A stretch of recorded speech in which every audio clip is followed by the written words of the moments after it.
Cos February 2022 MAI semester examination history compulsory paper first paper historiography concepts methods and tools time 3 hours max marks regular 85 private 100 min marks regular 28 private 33 note पत्र भी परीक्षार्थियों नियमित एवं स्वाध्याय के लिए है।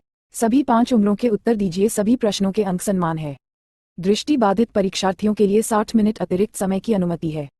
This question paper is meant for all regular and private students. Answer all 5 questions. All questions carry equal marks. The blind candidates will be given 60 minutes extra time. इतिहास राष्ट्र की स्मरण शक्ति है। पी राधाकृष्णन के इस वक्तव्य की विवेचना कीजिए। History is memory power of nation. Discuss Dr. Sarvepalli Radhakrishnan's this statement. इतिहास का क्षेत्र बहुआयामी है। इस कथन को उचित उदाहरणों की सहायता से बिंदुवार समझा। The scope of history is multidimensional. Explain this statement point-wise with appropriate examples. The help of 2. इतिहास से प्रेरित साहित्य प्रभावी बन जाता है और साहित्य से प्रेरित इतिहास काल्पनिक बन जाता है। तथ्यों के साथ विवेचना कीजिए। The literature inspired by history becomes effective and the history inspired by literature becomes imaginary. Discuss with facts. अथवा और देश का भूगोल उस देश के इतिहास को किस तरह प्रभावित करता है?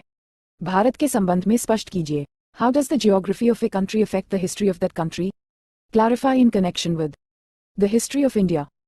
3. वेदों से राजतरंगिणी तक प्राचीन भारत की इतिहास लेखन की परंपरा का वर्णन कीजिए। Describe the ancient tradition of historiography from Vedas to Rajatarangini. अथवा और रेहोवोट्स का परिचय देते हुए इतिहास लेखन में उनके योगदान को रेखांकित कीजिए। Introducing Herodotus, outline his contribution in history writing. मध्यकालीन भारतीय इतिहास लेखन की दृष्टि से अकबर के काल का महत्व समझाइए। Explain the importance of Akbar's period from the point of view of medieval Indian historiography. अथवा और मुताब-उत-तवारीख के बारे में समकालीन प्रतिक्रियाएं क्या थी? इतिहासकारों की वर्तमान में इसके बारे में क्या राय है? What were the contemporary reactions about the मुंतखाब-उत-तवारीख? What is the opinion of historians at present about it? एक आधुनिक भारतीय इतिहासकार के रूप में रोमिला थापर का मूल्यांकन कीजिए। Evaluate Romila Thapar as a modern Indian historian.